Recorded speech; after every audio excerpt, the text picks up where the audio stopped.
નમસ્કાર વિદ્યાર્થી મિત્રો, મારી યુટ્યુબ ચેનલ સંજય પટેલમાં આપ સૌનું હાર્દિક સ્વાગત છે. મિત્રો, આજના વિડીયોની અંદર આપણે ધોરણ 9 સામાજિક વિજ્ઞાનનો પાઠ 8મો, જેનું નામ છે ભારત રાજ્ય બંધારણનું ઘડતર અને લક્ષણો, આ પાઠના સ્વાધ્યાયના પ્રશ્નોની સમજૂતી મેળવીશું. વિદ્યાર્થી મિત્રો, જો તમે મારી ચેનલમાં નવા હોય તો મારી ચેનલને જરૂરથી સબસ્ક્રાઇબ કરો. વિડીયો સારો લાગે તો લાઇક કરો, શેર કરો અને બેલ નોટિફિકેશન ઓન કરો, જેથી મારા આગળના તમામ વિડીયો પણ તમને સરળતાથી મળતા રહે. તેમજ વિદ્યાર્થી મિત્રો, ધોરણ 9 તમામ વિષયના સ્વાધ્યાય સોલ્યુશનની PDF જોવા માટે પ્લે સ્ટોરમાં જઈ અને અમારી એપ્લિકેશન વિશ્વગુરુ સંજય પટેલ ડાઉનલોડ કરો, જેની મદદથી તમે તેમાં PDF પણ જોઈ શકશો. તો ચાલો મિત્રો શરૂ કરીએ. ધોરણ 9 પાઠ 8મો, ભારત રાજ્ય બંધારણનું ઘડતર અને લક્ષણો. પ્રશ્ન 1, નીચેના પ્રશ્નોના ટૂંકમાં જવાબ લખો. જેમાં પહેલો પ્રશ્ન છે, ભારતના આમુખમાં કયા કયા આદર્શો જણાવવામાં આવ્યા છે?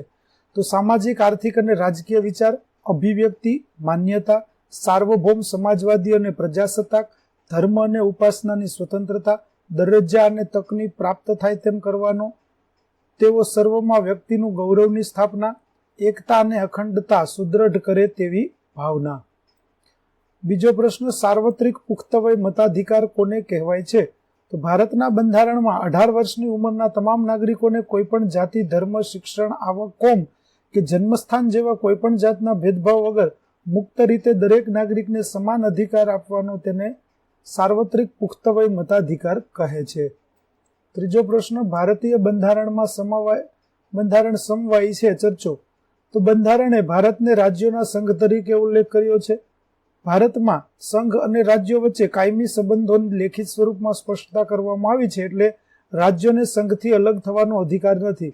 સંઘ સરકારને વિશેષ અને ચડિયાતી સત્તાઓ આપવામાં આવી છે. રાજ્ય સરકાર કરતા કાયદામાં 3 યાદીઓમાંથી કોઈ પણ ન આવે તો કાયદા ઘડવાની શેષ સત્તા માત્ર સંઘ સરકારને આપવામાં આવી છે.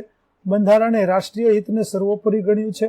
કટોકટી સમયે દેશનું બંધારણ સમવાય તંત્રી મટી એક તંત્રી બનાવી શકાય એવી જોગવાઈ કરવામાં આવી. ચોથો પ્રશ્ન, સંસદીય પદ્ધતિની સરકારના લક્ષણો જણાવો. તો સંસદીય પદ્ધતિની સરકારના લક્ષણો નીચે મુજબ છે. લોકશાહીમાં લોકસભામાં જ સાચી સત્તા સ્થાપિત થયેલી છે. સંસદના 2 ગૃહો, ઉપલું ગૃહ રાજ્યસભા અને નીચલું ગૃહ લોકસભા, કેન્દ્રમાં રાષ્ટ્રપતિના નામે તથા રાજ્યમાં રાજ્યપાલના નામે વહીવટ ચાલતો હોવા છતાં ખરેખર સત્તા કેન્દ્રમાં વડાપ્રધાનની આગેવાની હેઠળનું પ્રધાનમંડળ અને રાજ્યોમાં મુખ્ય પ્રધાન વડપણ હેઠળનું પ્રધાનમંડળ જ વહીવટી અને કારોબારી સત્તા ભોગવે છે. લોકસભા એ કાયમી ગૃહ નથી, તેની મુદત 5 વર્ષની હોય છે. રાજ્યસભામાં વિવિધ ક્ષેત્રના નિષ્ણાંત અને અનુભવી 12 વ્યક્તિઓની સભ્ય તરીકેની પસંદગી રાષ્ટ્રપતિ કરે છે. રાજ્યસભા એક કાયમી ગૃહ છે, તેના 13 સભ્યો દર 2 વર્ષે, 1/3 સભ્યો દર 2 વર્ષે નિવૃત્ત થાય છે. રાજ્યસભામાં 6 વર્ષ સુધી સભ્યપદ ધરાવે છે. ત્યાર પછી 5મો પ્રશ્ન, એકીકૃત ન્યાયતંત્ર એટલે શું? તો બંધારણીય જોગવાઈ અનુસાર ભારતમાં સ્વતંત્ર, નિષ્પક્ષ અને એકસૂત્રી ન્યાયતંત્રની સ્થાપના કરી છે. ટોચ સર્વોચ્ચ અદાલત, પછી મધ્યમાં એટલે કે રાજ્ય કક્ષાએ વડી અદાલતો અને નીચે જિલ્લા કક્ષાની અને તાબાની અદાલતો, વિશેષ અદાલતો હોય છે. ન્યાયતંત્ર કારોબારીથી સ્વતંત્ર છે. બંધારણના રક્ષક અને વાલી તરીકે ન્યાયતંત્ર નાગરિકોના અધિકારોનું રક્ષણ કરે છે. છઠ્ઠો પ્રશ્ન, બંધારણમાં સુધારાની જોગવાઈ સ્પષ્ટ કરો.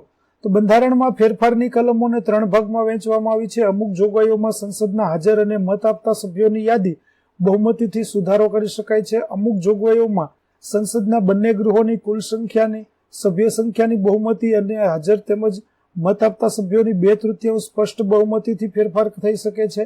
બંધારણના અમુક ભાગમાં સુધારો કરવા માટે સંસદના બંને ગૃહોની કુલ સંખ્યાની બહુમતી તેમજ હાજર અને મત આપતા સભ્યોની 2/3 બહુમતી ઉપરાંત અડધા કરતા વધુ ઘટક રાજ્યોની વિધાનસભા ગૃહની મંજૂરી જરૂરી છે. ત્યાર પછી 7મો પ્રશ્ન, સામાજિક અને આર્થિક સમાનતા વિના રાજકીય સમાનતા અધૂરી છે. ભારત સરકારે આ ધ્યેયને સ્વીકારવા માટે સામાજિક કલ્યાણ સાધવાનો નિર્ણય કર્યો. દેશની પ્રજાનું જીવન ધોરણ ઊંચું લાવી દેશમાં આર્થિક સમાનતા સાધવા ભારત સરકારે અનેક યોજના અમલમાં મૂકી છે. પ્રશ્ન 2, નીચેના વિધાનો સમજાવો. પહેલું, આમુખ ભારતીય બંધારણનો અર્ક છે. તો આમુખમાંથી અનેક વસ્તુઓ જાણવા મળે છે, જેમ કે કયા પ્રકારની મુશ્કેલીઓ નિવારવી માટેના મુશ્કેલીઓ નિવારવા માટે કાયદા ઘડવામાં આવી રહ્યો છે. આમુખ એ કાયદા ઘડતરમાં અને તેને સમજવા માટે તેનું માર્ગદર્શક બને છે. કાયદો ઘડવા પાછળ સંસદ કે ધારાસભાનો હેતુ શું છે તે જાણવા માટે પણ આમુખ મદદગાર છે. આથી સમગ્ર બંધારણનું હાર્દ રજૂ કરે છે. તેથી ભારતીય બંધારણનો આત્મા મનાય છે. બીજું, આમુખ એ બંધારણના ઘડવૈયાઓના માનસને સમજવાની ચાવી છે.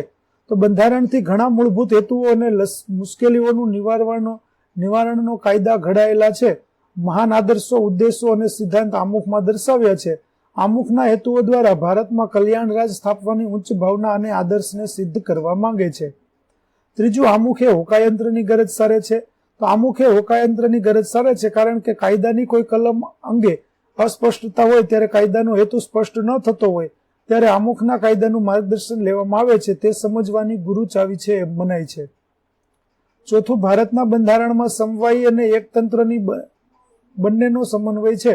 તો રાજ્યોની સરકાર અને સંઘ સરકાર આમ બે પ્રકારની સરકારો છે. સંઘ સરકારને રાજ્ય સરકાર કરતા વિશેષ અને ચડિયાતી સત્તાઓ સોંપવામાં આવી છે. બંને સરકારો વચ્ચે કાર્યોની સ્પષ્ટ વહેંચણી કરવામાં આવી છે. કોઈ રાજ્યમાં કે દેશમાં બંધારણીય કટોકટીની પરિસ્થિતિ સર્જાય ત્યારે બધી સત્તા કેન્દ્ર સરકાર અને રાષ્ટ્રપ્રમુખને સોંપવામાં આવી છે. આ સમયે ભારતનું બંધારણ એકતંત્રી બને છે. આમ ભારતના બંધારણમાં સમવાયી અને એકતંત્રી સરકાર એમ બંનેનો સમન્વય જોવા મળે છે. પાંચમું, ભારત એ બિનસાંપ્રદાયિક રાજ્ય છે. તો ભારત સરકાર ધાર્મિક બાબતોમાં તટસ્થ અને નિષ્પક્ષ છે. દરેક લોકોનો પોતાની પસંદગીનો ધર્મ પાળવાની છૂટ છે. દરેક નાગરિકોને ધાર્મિક સ્વાતંત્ર્યનો મૂળભૂત હક આપવામાં આવ્યો છે. રાજ્યના ઘણા ધર્મોને સમાન ગણે છે. કોઈ પણ ધર્મને કારણે ઊંચ નીચ નથી. આમ કહી શકાય કે ભારત એ બિનસાંપ્રદાયિક રાજ્ય છે.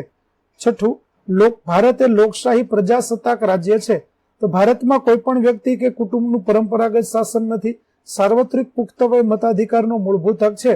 ધારાસભાઓ અને વિશિષ્ટ સત્તાઓ, સ્વતંત્ર ન્યાયતંત્રની વ્યવસ્થા વગેરે જોગવાઈઓ ભારતને લોકશાહી દેશ જાહેર કરે છે. ભારતના રાષ્ટ્રપ્રમુખનો હોદ્દો વંશ પરંપરાગત નથી. ભારતની પ્રજા ચૂંટણી દ્વારા કોઈ પણ સરકારને પદભ્રષ્ટ કરી શકે છે. સાતમો પ્રશ્ન, ભારત એક અખંડ અને અવિભાજ્ય સંઘ રાજ્ય છે. તો કેન્દ્રના એકમ રાજ્યો કેન્દ્રમાંથી સ્વતંત્ર થવાનો અધિકાર ધરાવતા નથી. ભારતમાં રાષ્ટ્રીય રાજધાની પ્રદેશ દિલ્હી સહિત કુલ 7 કેન્દ્ર શાસિત પ્રદેશો અને કુલ 29 રાજ્યો છે. ભારતના બંધારણને રાજ્યોના સંઘ તરીકે દર્શાવવામાં આવ્યો છે.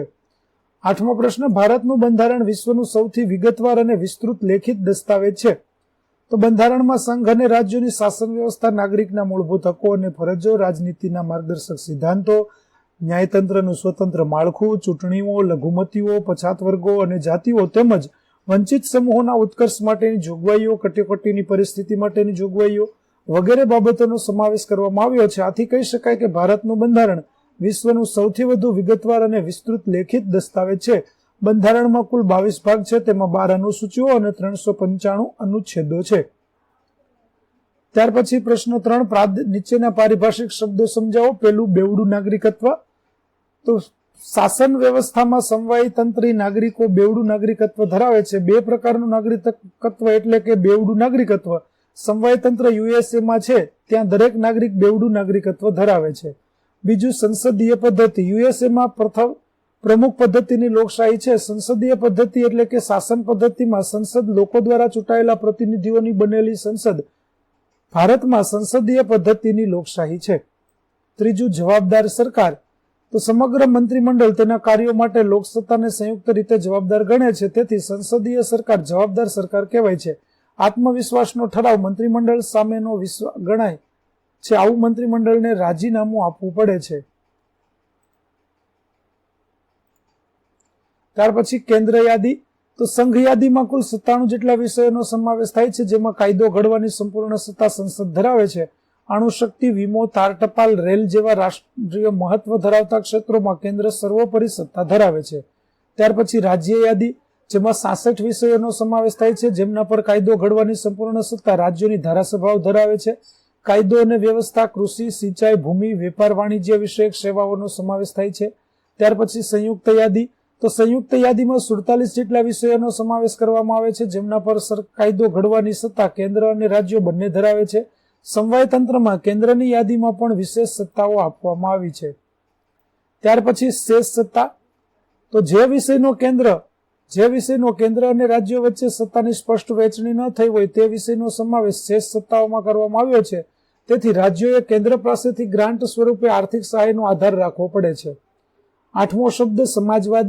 ભારતમાં 1976માં કટોકટી શાસન દરમિયાન બંધારણના 42માં સુધારા દ્વારા આમુખમાં સમાજવાદી શબ્દ ઉમેરવામાં આવ્યો છે. ભારતીય બંધારણની મોટાભાગની જોગવાઈઓ પ્રત્યક્ષ કે પરોક્ષ રૂપે સામાજિક ક્રાંતિ દ્વારા સામાજિક અને આર્થિક સમાનતા સાધીને કલ્યાણ રાજ સ્થાપવાનો મૂળ ઉદ્દેશ છે. ત્યાર પછી લોકશાહી. તો ભારતના બંધારણમાં ભારતના લોકોને આખરી સાર્વભૌમત્વ સત્તા આપવામાં આવી છે. લોકશાહી શબ્દ મૂળ ગ્રીક ડેમોસ અને ક્રેટોસ માંથી ઉતરી આવ્યો છે. 10મો શબ્દ છે અદાલતી સમીક્ષા. સંસદે કે ધારાસભાઓએ ઘડેલા કાયદાઓ અને બહાર પાડેલા આદેશો, ચુકાદાઓ અને બંધારણીય સુધારાઓ સમીક્ષા કરવાની સત્તા અદાલતને આપવામાં આવી છે. અદાલત સમીક્ષા બંધારણનું વિશિષ્ટ લક્ષણ છે. વિકલ્પવાળા પ્રશ્નો, જેમાં પેલો બંધારણનું ઘડતરનું કાર્ય ક્યારે પૂર્ણ થયું? તો ઈસવીસન 1949. કેન્દ્ર યાદીમાં કેટલા વિષયો સમાવિષ્ટ છે? તો આવશે 97. ત્રીજો, ભારતના બંધારણમાં કેટલા અનુચ્છેદ અને પરિશિષ્ટ છે? તો 395 અનુચ્છેદ અને 12 પરિશિષ્ટ. ભારતીય બંધારણ સભાના અધ્યક્ષનું નામ જણાવો? તો જવાબ આવશે બી, ડોક્ટર રાજેન્દ્ર પ્રસાદ. 5મું, ભારતનું બંધારણ ક્યારે અમલમાં આવ્યું? તો જવાબ આવશે બી, 26 જાન્યુઆરી 1950 ના રોજ. 6થું, બંધારણ સભામાં કુલ કેટલા સભ્યો હતા? તો જવાબ આવશે એ, 385. 5મો પ્રશ્ન, બંધારણના વિશિષ્ટ લક્ષણો પૈકી દ્વિગૃહી સંસદીય પદ્ધતિ, સમવાય અને એકતંત્રી વ્યવસ્થા, એકીકૃત અને સ્વતંત્ર ન્યાયતંત્ર, બંધારણમાં સુધારો, અદાલતી સમીક્ષા પર સવિસ્તર લખો. તો ચાલો લખીએ. પેલું, દ્વિગૃહી સંસદીય પદ્ધતિ. તો સંસદના 2 ગૃહો છે. ઉપલું ગૃહ રાજ્યસભા, નીચલું ગૃહ લોકસભા. લોકસભા એ કાયમી ગૃહ નથી, તેની મુદત 5 વર્ષની. રાજ્યસભા એ કાયમી ગૃહ છે, તેના 13 સભ્યો દર 2 વર્ષે નિવૃત્ત થાય છે. રાજ્યસભાના સભ્ય 6 વર્ષ સુધી સભ્યપદ ધરાવે છે. વિદ્યાર્થી મિત્રો, અહીં 13 સભ્યો નહીં પણ 1/3 સભ્યો છે. બીજું, સમવાયી. સંઘ સરકારને રાજ્ય સરકાર કરતા વિશેષ અને ચડિયાતી સત્તાઓ આપવામાં આવી છે. દેશના નાગરિકોને માત્ર નાગરિકત્વ સોંપવામાં આવ્યું છે. બંને સરકારોને સમાન કાર્યો અને સત્તાઓની વહેંચણી કરવામાં આવી છે. ત્યાર પછી એકીકૃત અને સ્વતંત્ર ન્યાયતંત્ર. તો કેન્દ્રમાં સર્વોચ્ચ અદાલતનું સ્થાન સૌથી ઊંચું છે. ત્યારબાદ વડી અદાલતો, જિલ્લા અદાલતો અને તાલુકા અદાલતોનું સ્થાન છે. સર્વોચ્ચ અદાલત દેશની બધી જ અદાલતોનું ધ્યાન અને માર્ગદર્શન રાખે છે. ત્યાર પછી છે બંધારણમાં સુધારો. તો અમુક જોગવાઈઓમાં સંસદના બંને ગૃહોની કુલ સભ્ય સંખ્યાની બહુમતી અને હાજર તેમજ મત આપતા સભ્યોની 2/3 સ્પષ્ટ બહુમતીથી ફેરફાર થઈ શકે છે. સંસદના હાજર અને મત આપતા સભ્યોની યાદી બહુમતીથી સુધારો કરી શકાય. બંધારણના અમુક ભાગમાં સુધારો કરવા માટે સંસદમાં બંને ગૃહોની કુલ સંખ્યા 2/3 બહુમતી ઉપરાંત અડધા કરતા વધુ રાજ્યોની વિધાનસભા ગૃહોની જરૂરી છે. તો વિદ્યાર્થી મિત્રો, અહીં આપણું પાઠ 8 ના સ્વાધ્યાયના પ્રશ્નો અને તેના જવાબો પૂરા થાય છે. આગળના પાઠના સ્વાધ્યાયના પ્રશ્નો અને તેના જવાબો મેળવવા માટે મારી ચેનલને જરૂરથી સબસ્ક્રાઇબ કરો. ફરી મળીશું પાઠ 9 ની અંદર. ત્યાં સુધી આવજો.